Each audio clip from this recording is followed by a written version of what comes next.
nimo matigari ma nyumba ithathatu ari hamwe na ofisi ya OCS wa session ya borithi ya Kangemi thutha wa nene cia mwaki guthuguna nyumba icio rucini rwa umuthi na gutiga indo cia muigana utoikaine ihite nginyagia igatuika muhu. OCPD wa session nene ya borithi ya Kabete Samuel Kiplong agikira uhoro uyu mukonde na kuga ati kihumo kia mwaki ucio ni gututhuka kwa mutungi wa gasi orire uthuthuria urathie na mbere. Kapata kuharibu jumla nyumba 5 hapo. Iliweza kusambaa zaidi mpaka ofisi moja ambayo inatumika na mkuu wa kituo hicho cha Kangemi, that is the OCS office.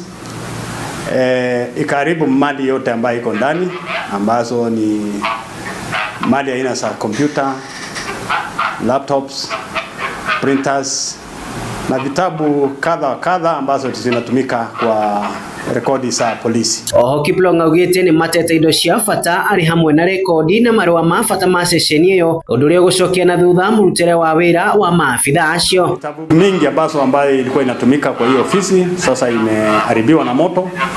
Rekodi aina mbalimbali ambazo maybe hata zile cases ambazo zilikuwa za kitambo tumeweza kupoteza record zao.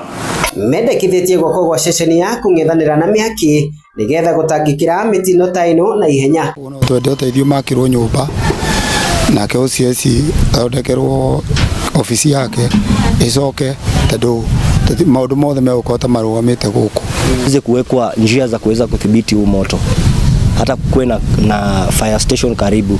Si kuwe mbali huko wananchi tuteseke bure.